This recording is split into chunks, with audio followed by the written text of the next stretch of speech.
Carroll Chamber of Commerce Legislative Forum. Thanks so much for coming. You had to brave the elements to do so.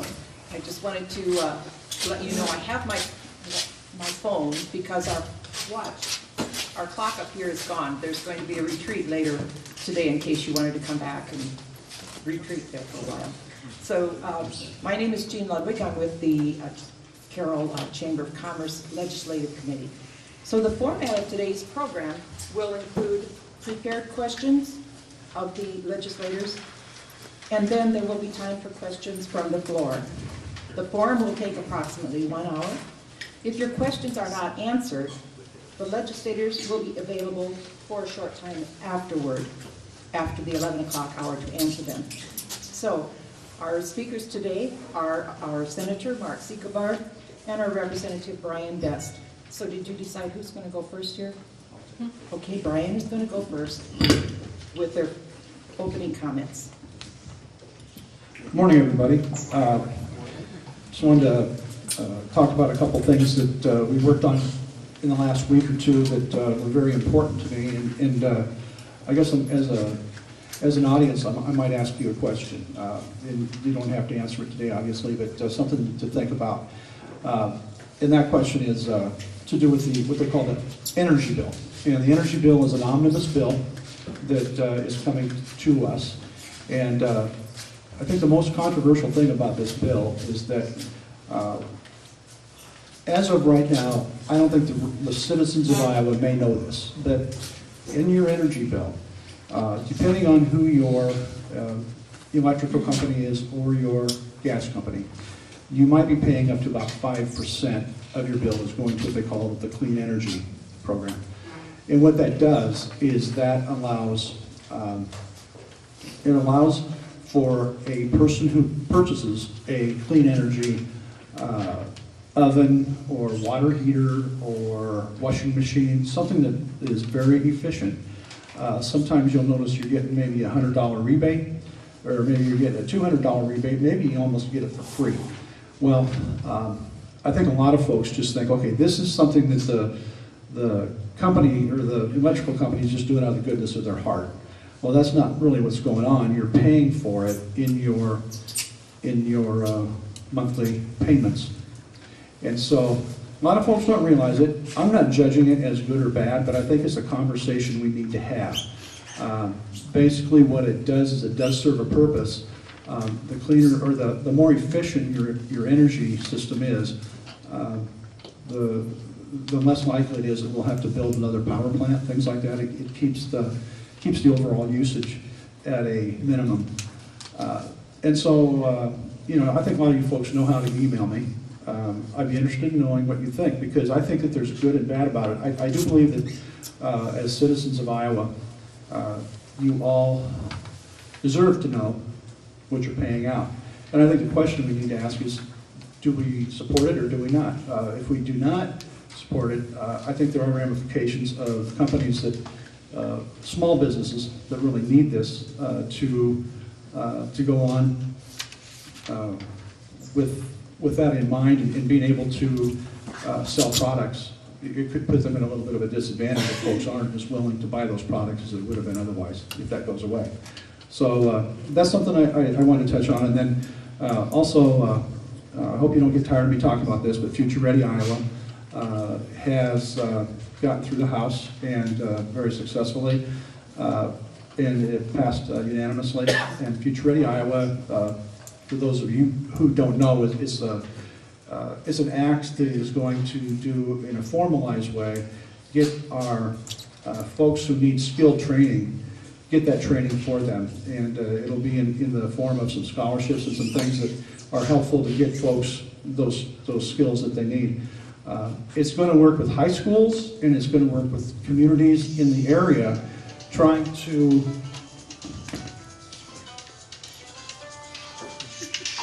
sorry about that, I got to turn my phone on.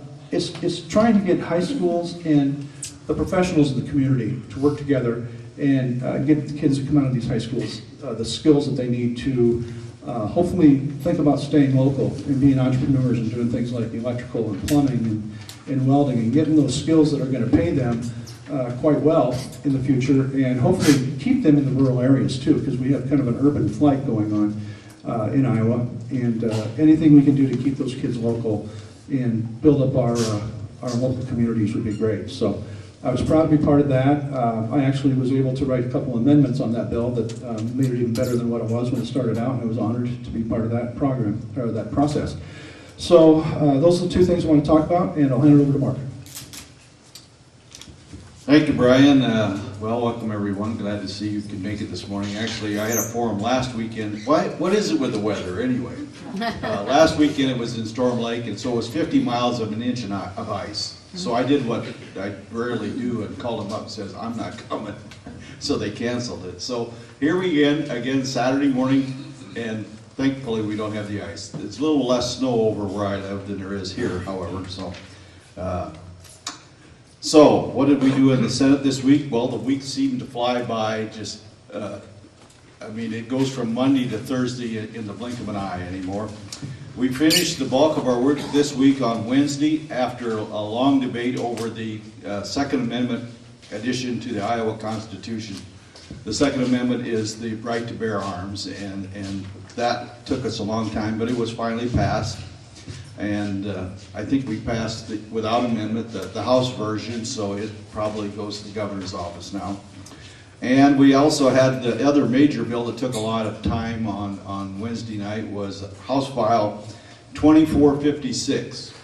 That is a mental health, a regional mental health bill that actually lays out a plan for mental health services to the regions that goes from start to finish, basically. It creates several different levels that weren't there in the past, or could have been there in the past until the mental health centers were closed by the governor 4 years ago. So this is exciting news for anybody with mental health issues or in the family, or it's a big deal. And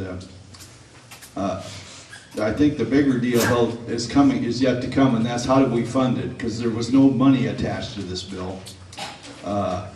And I'm supporting it. I may be the first one to come out and tell you this, that there's been an issue with the 1 cent sales tax. There's another issue that's been out there for a long time, and you know what it is. It's water quality. Well, if we do a 1 cent sales tax, there leaves 5/8 of a cent there for other issues, and I'd love to see that 5/8 of a cent.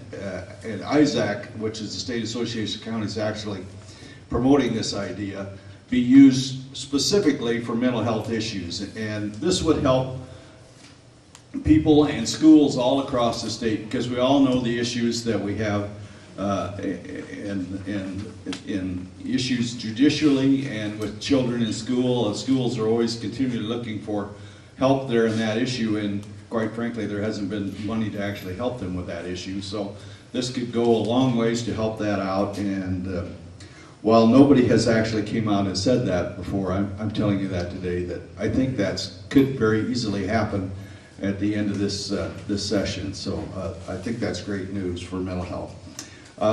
So those are the two big issues I wanted to tell you about this morning. The Second Amendment rights, which is basically the same verbiage out of the U.S. Constitution added to the Iowa Constitution. The right to bear arms shall not be infringed. That's basically all it says. And so I was happy to support that one as well. The Senate and House have come to an agreement on a bill we need to pass in order to balance our budget. So the last big bill, the other one, the de-appropriations bill, has finally made it back from the House to the Senate, and we passed it on Wednesday evening, and I'll try to give you a little rundown of what has happened there. The bill as amended reduces our original cuts. You remember the Senate's original cuts were up to $54 million. So it lowered that by $18 million to match with what the House sent us. And it provides an additional $3 million in revenue for the High Quality Jobs Program. I think that's what Brian was talking about. The bill now de-appropriates a net total of $31.9 million from the general fund. This includes de-appropriations totaling approximately $34 million and supplemental appropriations of $2.2 million. What does it do? It maintains our fiscal responsibility to hardworking Iowa families who foot the bill for state government by ensuring we have a sizable ending balance to serve as a cushion in the event that revenues come in once again less than originally forecasted. We hold K-12 education harmless. We protect Iowa's most vulnerable citizens by ensuring no cuts will be made to services provided to Medicaid beneficiaries. We ensure the property tax credits are there for homeowners, our elderly and disabled, members of the military, our farmers, and all our small businesses. We make no reductions in the property tax backfill to local governments. We prioritize public safety and ensure no cuts are made to our state troopers who keep us safe on the highways. And last, we provide a supplemental appropriation to make sure we are able to provide legal services for Iowa's indigent. That concludes my opening remarks. Thank you. For those of you who are here, I wanted to make note of the fact that the email addresses for our legislators is at the bottom of this sheet. For those of you on watching this on TV, will need to call the chamber for their numbers. It's a little too hard to read them off. I expect you to get it right, copying it down. So the next part is our questions and answers. And so if you have a question, I'll ask you to raise your hand, and if you're called upon, we'd ask that you state your name and any organization that you may represent. So this is a time for questions, not a time to make a statement for lobbying purposes. Please be sure that your question is relevant to a bill or issue that the legislators are able to act on. Only one follow-up question will be allowed in an effort to make time for everyone who has a comment to make.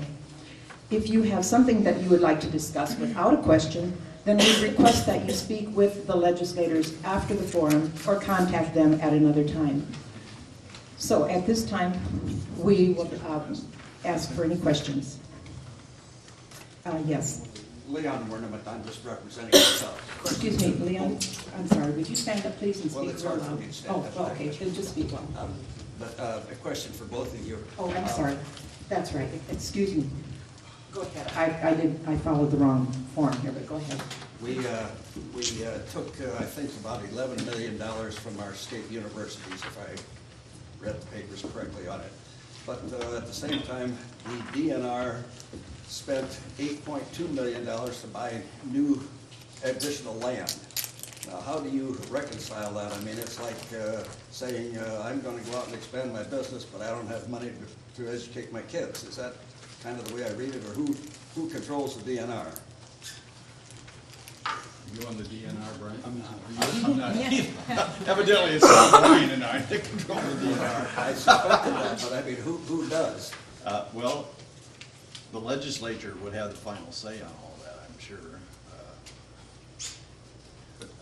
I don't know if it's a specific line item or if it's, just in their budget, overall budget, and they have the flexibility to decide how they're going to spend that money. I can't tell you the answer to that.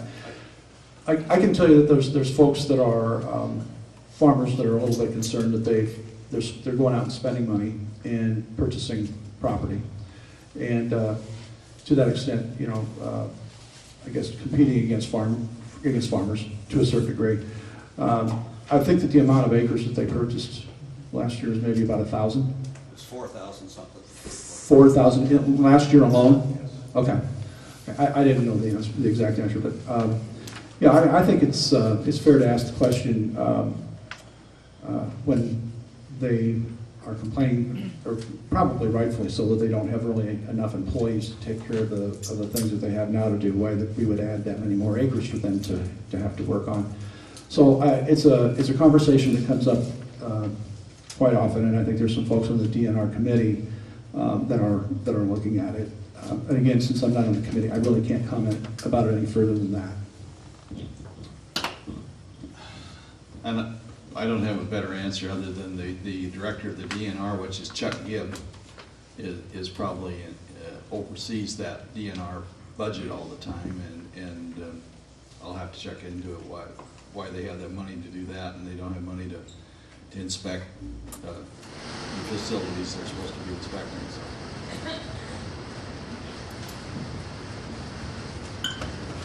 Okay, now we'll get back on track here.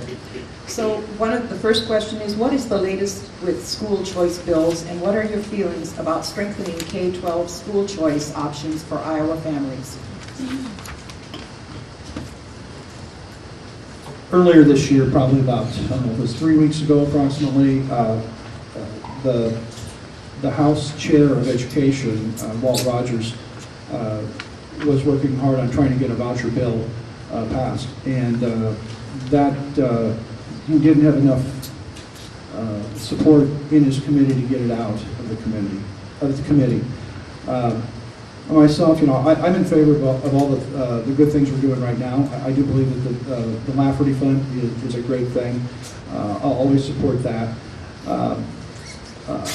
I think that the concern with this, the all-out voucher program, is that it could, if just implemented in one shot, would destabilize the public school education in the state of Iowa. And I think that's the feeling out there amongst many of the Republicans in the House. As far as, the question is, do I support it? I would never say that I support a certain initiative until I read a bill, because sometimes, you get misquoted, people don't really understand where you're coming from, but until I would see a bill, I wouldn't want to say that where I would go with that, but I've said publicly that I support private education, and I think what we're doing for our private schools is better than what happens in a lot of states, and I'm proud of that. I'm proud to give to the Lafferty Fund, and I'll just leave it at that.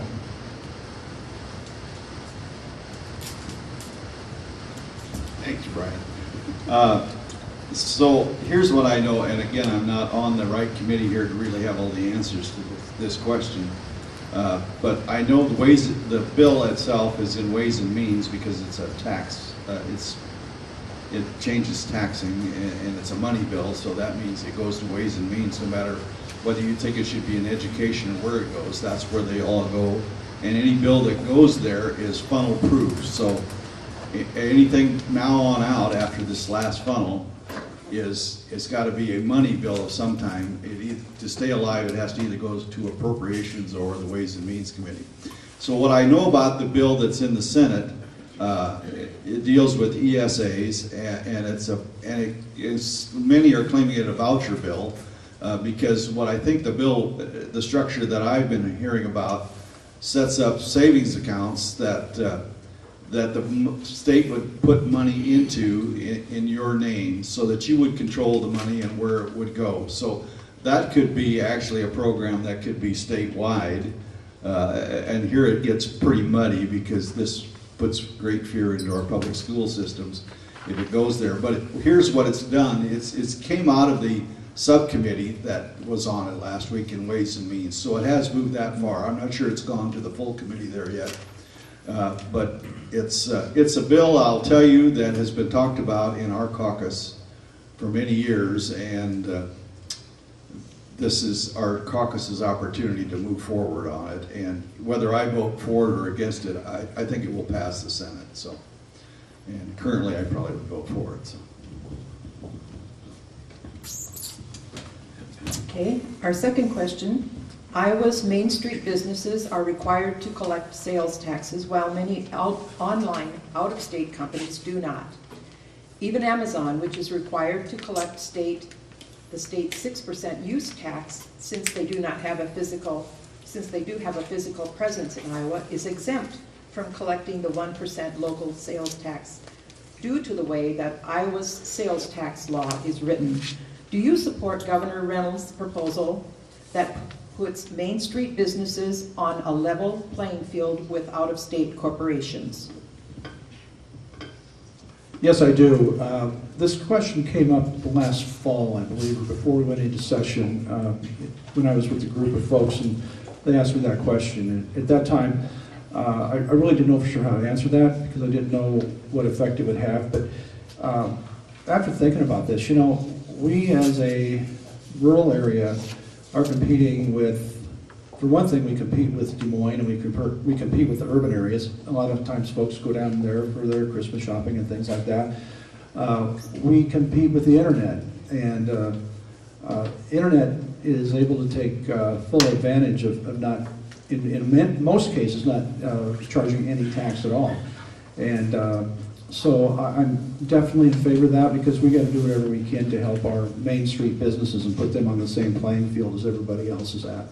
So I guess to make the answer a short, long answer short, yes, I definitely would agree with what she's doing. In the Senate, actually, our overall tax plan that we passed early on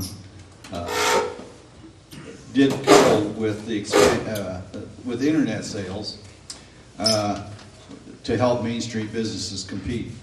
We didn't couple with the taxing of digital downloads. Now, what are those? Those are like iTunes accounts and video game downloads.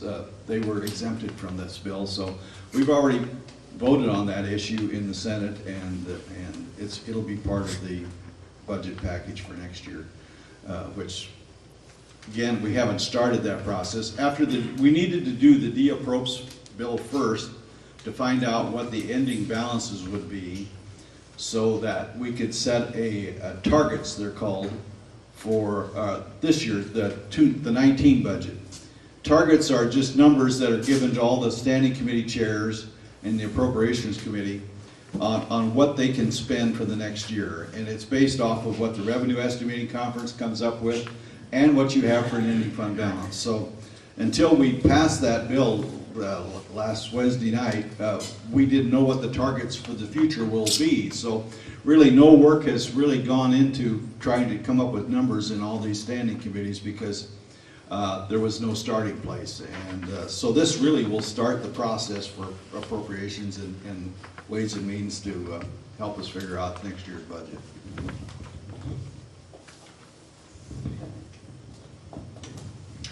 Okay. With the second funnel now behind us, which bills were lost for this year's session, and are there any bills in particular that may have been lost that you plan to bring forward or push for again in the future? A bill that I introduced this year was a bill having to do with radon in schools. Currently, radon is becoming more and more of an issue in the state of Iowa. I think I've been told that we have the highest amount of radon of all 50 states. And a lot of times we check our homes and we find out that we have radon, and we put in these mitigation systems, which are fairly inexpensive in the home, but I do realize that it can be a pretty big expense for schools. And what my bill did is it said that radon would need to be tested and mitigated by the year 2023 in our school systems. It wouldn't be enacted because I do realize that under this, it's a mandate it's unfunded, and so I think we need I think it's fair to look at it and make sure that it's what we want to do. But it didn't get through committee, but I think it's something we need to talk about in the future. Right now, kids are sitting in a school system for 8 hours a day, half of a year. That's a lot of exposure, and so I think it's something that we should look at. I was approached by a woman about 2 years ago who has been very important to her. She has had multiple cancers and started in her lung. She was never a smoker, and they were kind of baffled. And the more that they know about what radon exposure does, I think they came up to a definite answer to why she was having the problem. So I think it's something we need to look at. Part of the bill would said also that this would not take place until SAVE was passed and SAVE was extended for the schools. So that was part of it also.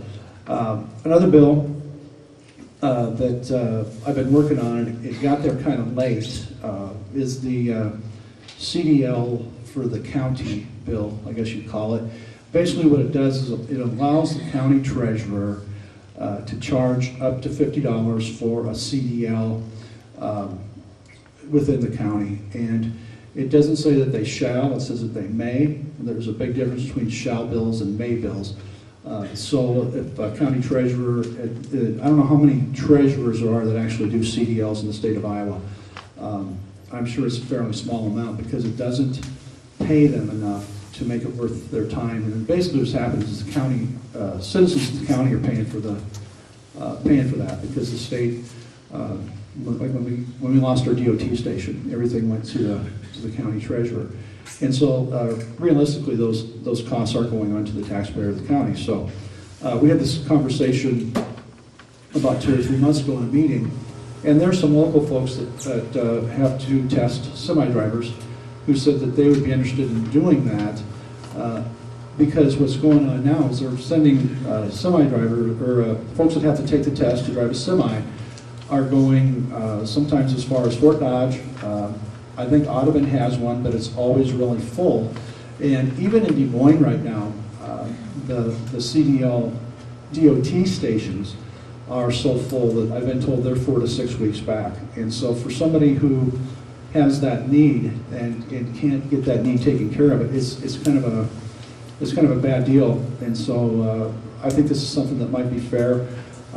It got through, it's in Ways and Means right now. It got through the subcommittee and passed the committee unanimously, so that's a good sign. So I'm hoping we can get that going. And so those are the 2 things that I'm interested in seeing move on in the future. Thanks, Brian. In the past, I've actually offered from time to time a bill that would extend our can redemption bill. And this year, Senator Schultz from Denison and I were co-sponsoring a bill that would do that. And it failed to make it through the first funnels. And lo and behold, since it deals with money, can redemption is the nickel bottle bill is what that was. Since that has money involved, it also ends up being shifted over to Ways and Means, and so it didn't die yet. It's because it's in Ways and Means actually had a subcommittee on it last week. And I've heard legislators in the past say, I often have to read the paper to see what actually happened at the Capitol during any given week. Well, I read it in the paper yesterday afternoon that it came out of Ways and Means, so it still has a life yet. So I guess I'm going to keep pushing on that bill if I can get it. My proposal is to add a little bit more money to the Can Redemption Center so they can stay open because most of those have closed. And in my mind, that's the best bill that was passed in my lifetime as far as cleaning up the countryside. And it's a source of funds for all kinds of nonprofit groups that a lot of schools have parked farm wagons behind the school and they throw their used cans in there, or their old cans, and raise money for all kinds of projects. So I think this is a great opportunity for us. So, and as I was saying before, the 1 cent sales tax is probably something I'll be pushing for that will solve many of our mental health issues. And if I didn't say it before, I'm going to say it again. This needs to be like the road use funds, where it's constitutionally protected, because there will be a fight to grab that money away from mental health, and we don't want that to happen. We want that to go to where it's supposed to go and keep it there. So that's the other piece. Then let's see. There's also another bill that I found. I was walking through the house the other day. This sounds like a story now, but it's a true story. I went up behind the house. There's a meeting room back there, and what was the purpose of it? It was a mental health special meeting that I was invited to, that I got there late. And on the way back, of course, I ran into Dave Heaton. Dave Heaton is the appropriations, the mental health appropriations chair in the House. He's retiring there this year after about, I don't know, 30 or 40 years of doing that job, and I've become great friends with him because we share a lot of committees together. And he says, I need to talk to you. Well, this is on the elevator as I'm getting off and he's getting on, or vice versa. And so when my little meeting was over back there, I stopped at his desk and he says, come here, sit down. So he pulled out his chair and then he pulled open his drawer, and his clerk wasn't there, but he grabbed right out of there a bill that he says, this is going to move fast. Now, I probably shouldn't be telling you this, but what do you mean? What is going to move fast? Well, just keep your eyes open, because nobody's seen this. It's just come out of a committee yesterday, he said, on Wednesday. And what it does is deal with the Medicaid MCO problem we've been dealing with for the last couple of years. And I was great to hear that, and so I've kind of kept my antennas up to watch for it. But what he means by it's going to move fast is the fact that it'll probably get dropped, and it's going to occur probably towards the end of the session, and it will help oversight of the MCOs, which has been an ongoing frustration for most legislators, and mental health is part of that same issue because of the way it's funded anymore. And so those are two things that I'm really excited about. When I met him on the elevator, I says, I'm waiting for the governor to send me my April surprise. And that was exactly the bill I was thinking of. I've tried to kind of support every bill out there that I could through the Senate Human Resources Committee that would try to have better oversight over MCOs and where they're spending that money, and require them to pay timely instead of waiting 6 months to pay providers for the services that they rendered. So I look at this as great news, and it's got me kind of revved up and excited about everything again. So those are the three things that are coming up that I'm pretty happy to see come down the pike. Okay, thank you. And so now this is our time for questions from the floor, and just remind you about some of the requests that we made as far as frequency and the timing of questions. Any questions now, please? Oh, yes. Go ahead. Could you please stand up and tell us who you are and speak loudly, because we have some people who are hearing challenged. Thank you for taking my question. My name is Jane Heidoff, and I'm actually one of the nurses here with the Kemper system. And Mr. Sigvard, my question is in regards to what you just addressed. My concern was we have some children in our system and obviously in our community beyond our Kemper system who are trying to get mental health services for prevention, and their local providers, specifically the United Healthcare, is not paying timely for services. So a couple of our agencies here in our local community that are providing some very good services for mental health, they don't even have a contract with the provider that specifically one family I'm working with has. So they've been approved for some mental health services, but they can't even get them because their provider isn't part of the network that this company will even have in their agenda, to pay for services. So is the bill that you just talked about going to address that? From what I've seen of it, I think it will. I think that it'll go a long ways to helping out that, or improve on that problem, because I hear the same thing every day. Human resources is health and human service. These are human issues that are run the gamut from health care all the way to mental health care to the doctors. We have medical boards that are under our policy, and so all of those issues come to me at one time or another. I'm probably the most popular guy out in the lobbyist lounge to come visit to. And if you ever want to come visit me, I'll always take you to the lobbyist lounge, because in there's chairs, and if you're talking to me out in the rotunda, it echoes like crazy out there. And since I'm the one with the hearing problem here, I always want to go somewhere, and a back problem, I want to go somewhere where I can sit down and we can have a talk that I can understand what you're telling me, and vice versa. So I hear these problems every day, and so it's high on my radar as well. So. What can we do as a community or even as individuals to help promote that? Well, this may be a funny answer, but emails in support or just explaining your problem can be used by me on the floor to explain the position and why I support it or don't support an issue. Just that constant connection, which I wonder, as I sit there, how in the world did this operate when there was no computers and no email, because that must have been a letter writing nightmare back then, and now it just happens so quickly, and so that's making contact that way with your legislator is very good, because I know from visiting with our new leadership now, we didn't talk about that at all.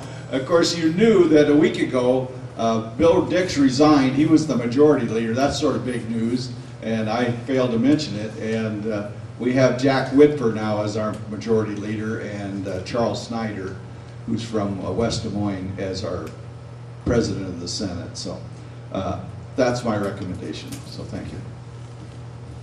The only thing I'd add to that too is there's been actual cases, and I can think of some where Mark and I have both been involved, direct emails to us explaining specifically what the problem is. Sometimes we've been able to go to IME, who then puts a little pressure on United Healthcare, and if we have specific instances, we're always glad to look into those if they're really being treated unfairly. Just a sidebar issue here. Last week I had the honor of recommending Jerry Foxhoven, who's the new director of the Department of Human Services. That fell to me as the chairman of Human Resources to give that recommendation. And it had been held up for several weeks because it takes, to get appointed to that job, he was actually appointed last June by Governor Kim Reynolds, because Chuck Palmer resigned after the session ended last year. So he's actually been doing that job for well, 6 months or so. And but we still have to recommend his appointment, and we did that Wednesday night as well. So I had that little duty to pull off, and I was ready to do that. You know how things go. The first day we were going to run it, I invited him. He was setting up in the gallery, and he waited 4.5 hours. And because 2 of our members had went home early on a Thursday, we had lost 2 of our votes, and we knew it was going to be close. So he finally left it, and I'm ready and prepared to do my 2-minute speech on why we should vote for Jerry Foxhoven.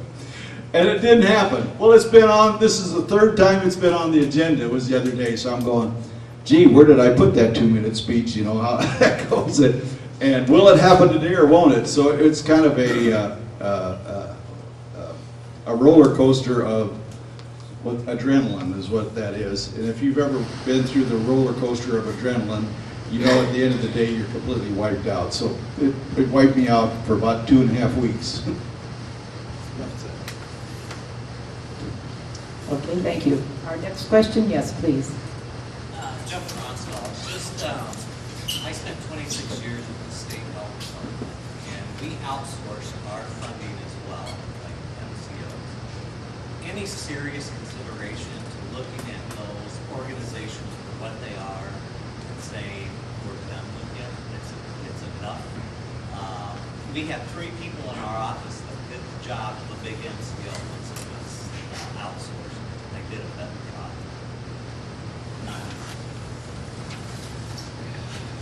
What was the name of the group you're talking about? I'm not with you. No, I know, but I'm saying, we could barely hear what you were saying back When there. I was with the state health department. State Health Department had a committee that took care of oversight, is what you're saying. Well, I think you asked the question, is there any indication to look at those a little closer and get rid of them? I mean, I hear that a lot, just get rid of them and go back to IME, which is the Iowa Medicaid Enterprise. Well, guess what? Before the MCOs, IME did everything, and that was who was doing the work for DHS and Medicaid services originally, and there were a lot of complaints about IME back in those days before that happened, and now that the MCOs have come along, everybody wants to go back to IME. My problem with going back to IME is this, and you've heard me say this before, is it goes back to what's called a fee-for-service system. And that's a system we'd all love to be on, actually, because it always guarantees that you're going to get your cost of production, for me as a farmer, your cost of doing business covered. And so there's no program you can't take on because you're under a fee-for-service. You were guaranteed to get reimbursed at least your cost level. So you couldn't lose any money. And a lot of nonprofits joined into that because nonprofits aren't in it for the money in the first place, but they were guaranteed they weren't going to lose. So why did it change? Well, Governor Branstad at the time looked at that budget for IME that had been growing at a rate of 11%. And he says, well, that's not sustainable. Since Medicaid's budget and the Department of Human Service, Jerry Foxhoven's budget, is the third largest piece of the state general fund budget amount. It's about $1.7 billion in DHS for Medicaid services and the other services that DHS administers. So, and there was supposed to be 4 of those MCOs to start with. One has dropped out. One was kicked out to start with because the bid wasn't going to work by the administrator. Chuck Palmer was the director of DHS at the time the first 4 MCOs were established. So now we're down to 2, and the biggest one is called United Healthcare. And United, I think, if I can read body language, and usually I can, I saw the lady that's the director for the Iowa United Healthcare MCO go through the chamber yesterday with 2 people in front of her and 2 behind her. And the body language to me said she's under great stress. So even the fact that we have bills out there that they've tried to prevent us from doing any kind of change that would tie their hands, so to speak. And that's exactly what they needed, because they've been doing things that weren't intended, even by Governor Branstad, I'm sure, and the bill paying. So more oversight of that and more power on our part as a legislature to control them is needed, I'm sure of. So that probably didn't answer your question at all, but that's the best I can do. So.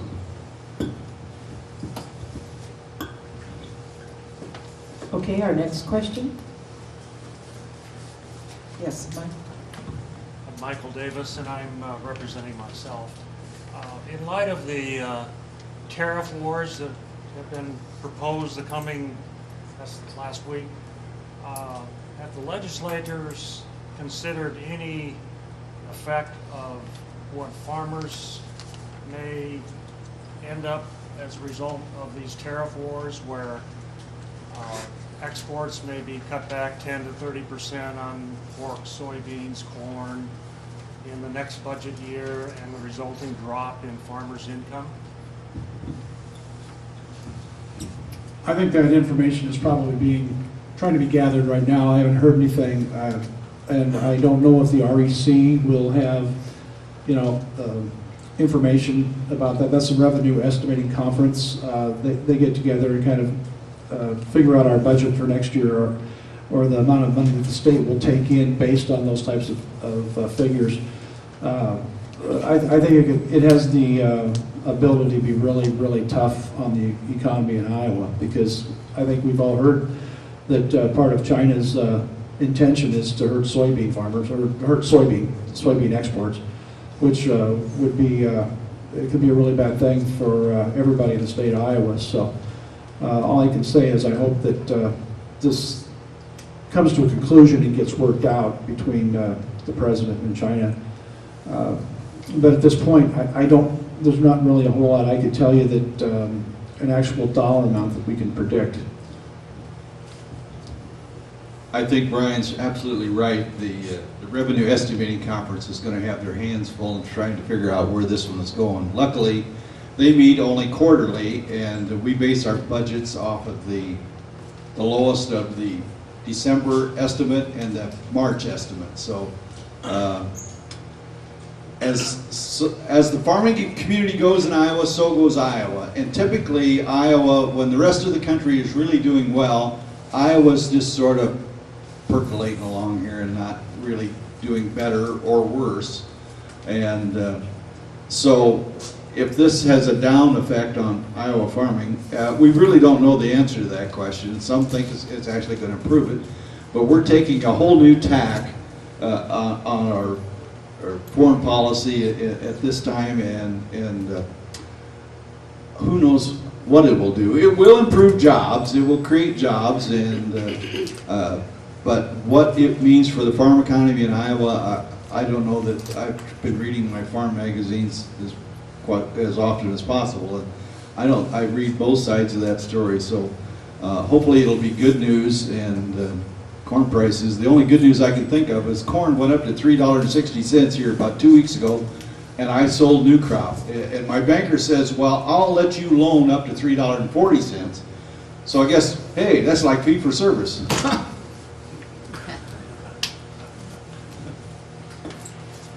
Okay, thank you. Okay, our next question.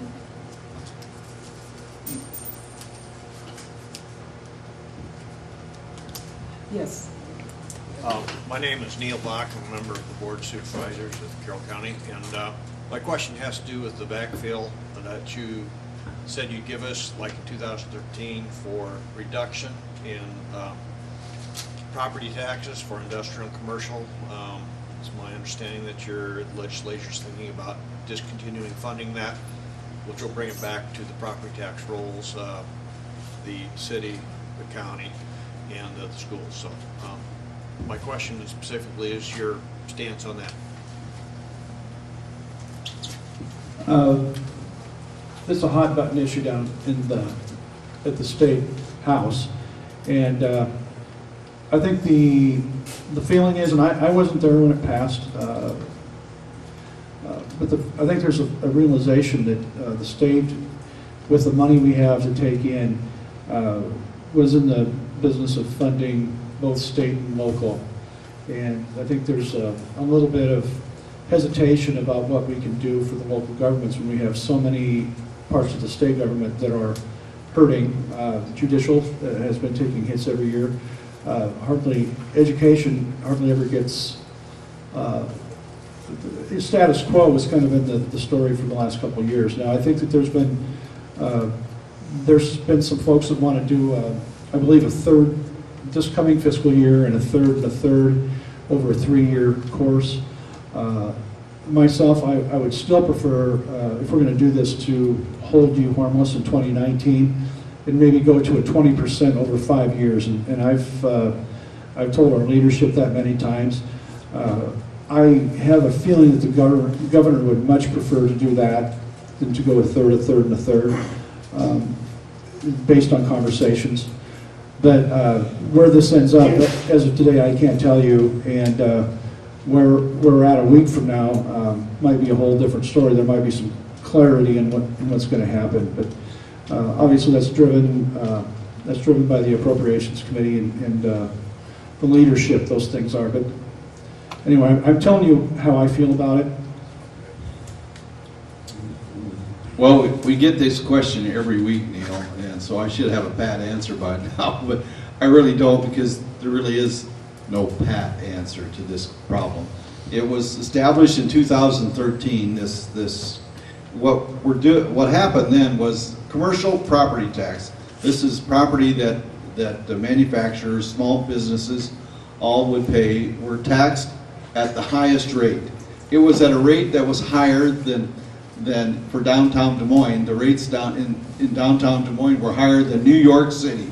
So was Iowa in a good position there to attract small business? No, it wasn't. So, and at the time we had a fairly significant reserve that we had available to us, and so we passed the commercial property tax reduction, which lowered their valuations for the counties and the cities, which meant that now the counties and the cities weren't able to receive the same amount of tax dollars that they were used to.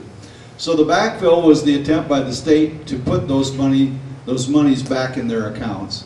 And I know for a fact that it wasn't assumed that this would be forever. I think the governor actually thought about 3 years, and then, well, the hope was that the economy, which in Iowa at that time was going along, it was more than percolating, it was boiling over, and so the taxes, I mean, if we have more than enough money every year, what does that tell you? That tells you that we're overtaxing our people, or we're not spending it fast enough. Well, so guess what picked up? We started spending it at a faster rate, And so the pot stopped boiling. And so now we could use that extra $150 million, I think, statewide to backfill that in a lot of other areas. And since it's been 4 years already, maybe even 5 years since we've done that, we probably need to start backing off on that, but it has to be, and I agree with Brian here completely.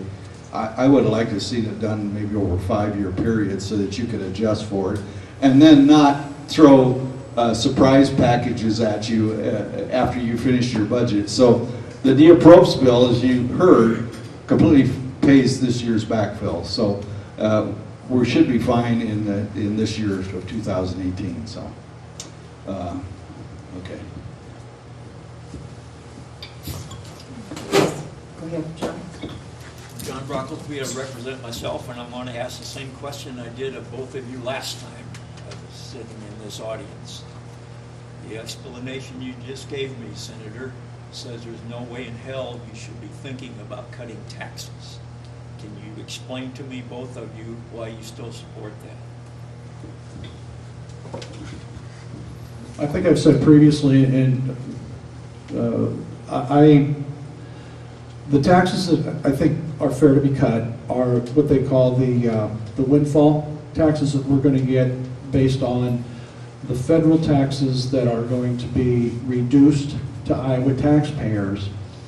There will be what they call a windfall to the state of over $100 million, basically because you have less to deduct for the state. Iowa's only probably one of, I think, maybe 3 states that that do that. And so that deduction that's there now actually hurts the Iowa taxpayers. I'd say once that is made up to the Iowa taxpayers, I think we do need to take a really hard look at what we do.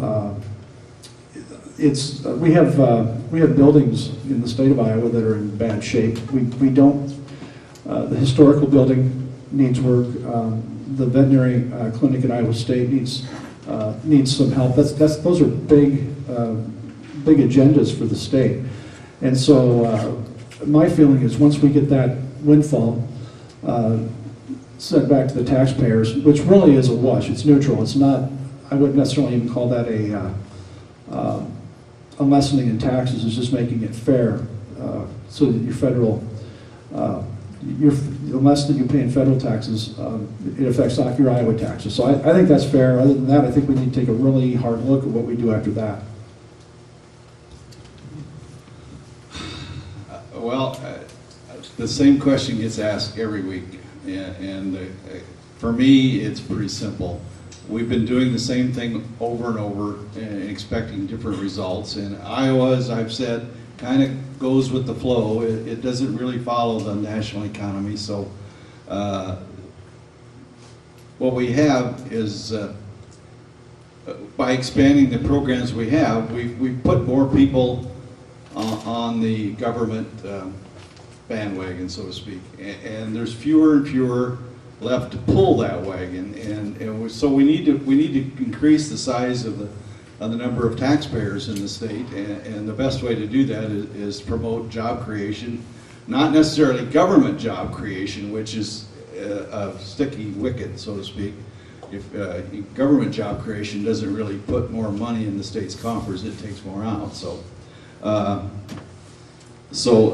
the whole plan is to create a better economy for us as a state and work our way out of this problem rather than tax our way out of this problem. Okay, yes, our next question. Go ahead. Hi, I'm Jean Guy, and I'm just representing myself. We can barely hear you. Sorry. I'm Jean Guy, and I'm representing myself.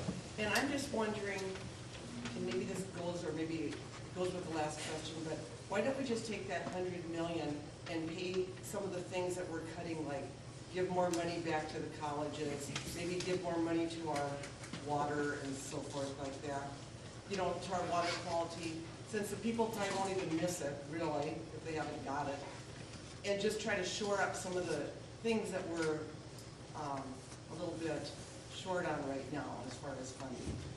You know, I just remember once we got a tax cut years ago, from the federal, and I think we all got $300, and at that time we had a surplus, and we never have again since then.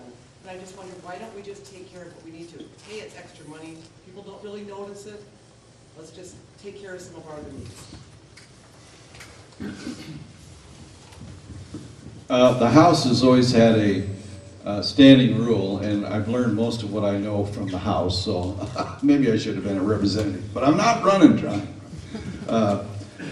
You don't spend one-time money on ongoing expenses, and maybe that's why we've gotten kind of over the top on spending. When you do that, you create another level of taxing that you need to create on a yearly basis to maintain what you've been doing. So to take that $300 and spend it on some new program actually creates a system that you need to now maintain that year after year when you probably won't have the money. And so that's probably why that's not a good idea in my mind. So. Yeah, that's a real tough one. I understand what you're saying, but I do think that the citizens of Iowa overall expect us to do the best we can with what we have and not take advantage of money that comes in from the federal government and then basically in reality raise your taxes because of that. But I totally understand the philosophy behind it. But I just don't see it going there, and I just don't think it'd be popular throughout the state of Iowa. I think what we're talking about mental health, again, I think that the idea of the extra cent is something that is worth talking about, because what it does is it does in some ways give money back to the taxpayers. It helps with the levies in the county for the mental health and things like that. So it's not that I really want to raise anybody's taxes, but I do think we have to address the mental health, and we have to address the water quality, and I think those are two possible options that at least deserve to be vetted, and we need to continue conversation about that. Okay, we have time for one short question.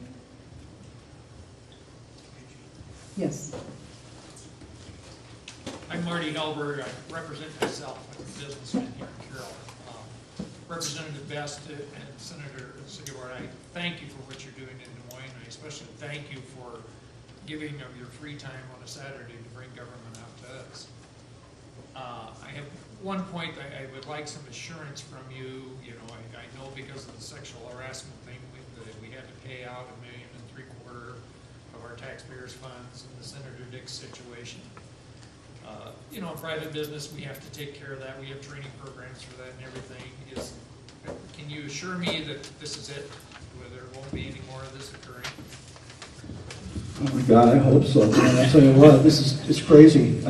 This is not a good thing. It's not a good thing for the state of Iowa. It's embarrassing, and I guess I can't speak for others down there. This was a complete shock to me when this happened, and I think that we're doing everything we can. The Speaker of the House has put us through. I'm not going to say put us through. I'm going to say the Speaker of the House has given us the opportunity to take online about sexual harassment, and also we had a person come in that actually talked to us about sexual harassment. This obviously was over the top, and it's embarrassing for the state. And I don't think anybody in the Capitol or anybody in the state of Iowa ever wants to see something like this happen again. This weighs heavy on my heart, actually. It's hard to tell you the feeling we had a week ago on Monday morning when this all of a sudden popped up out of the blue on a YouTube. Yeah, it was literally like a funeral. Bill Dix started out in the House and spent 8 or 10 years there before he came to the Senate. He was the most experienced senator that we had as far as how to manage the system and the bills and procedures that go. The amount of procedures, the state capitol is just like the federal capitol in how it operates, and it's a great training ground for anybody that's thinking about moving up the ladder further, which, heaven forbid, I don't go there at all. But the sexual harassment that occurred with the payout that Marty's talking about was something I never witnessed, that my clerk said may have happened before I got there a couple of years. There might have been a couple senators that were there that were a little more vulgar than they should have been, and they weren't there any longer. And so that was really a wrongful termination suit, and because the lady involved in that issue was terminated 4 hours after she came forward with this harassment complaint. There really wasn't a system in place anywhere in the Capitol up until after that point. So is there a good thing that comes out of this? Yes, we now have a committed harassment director that you can go to with any kind of a complaint like that, man or woman, to her office in the Capitol, and not fear of retaliation from your boss. This isn't just a Capitol thing. This happens in business all the time.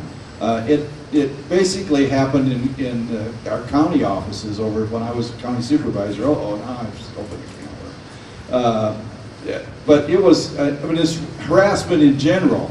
The issue that I'm talking about in Crawford was the boss was harassing the help because they weren't doing the job that he thought they should do. So there's that kind of harassment that has nothing to do with sexual harassment. It's just a boss is harassing their employees, which in my case is my brother, so I get to harass my brother all the time. I don't want to make lie to that.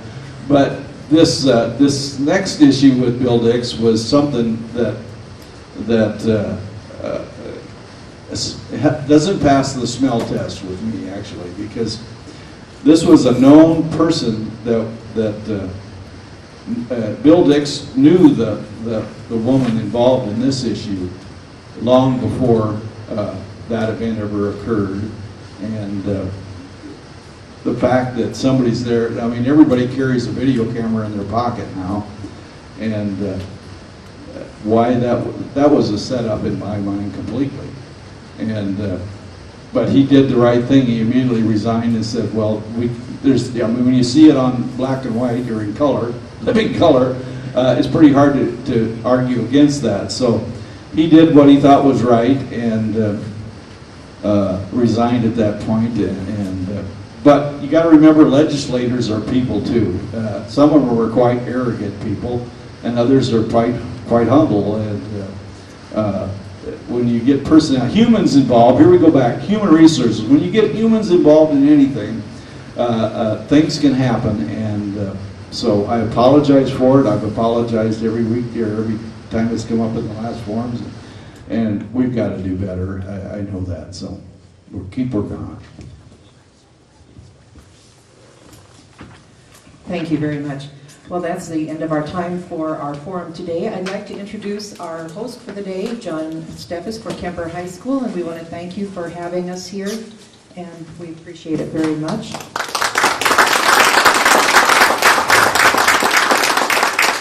Then I would like the members of the Carroll Legislative Committee, if they would please stand. These are the people who help us with getting the questions.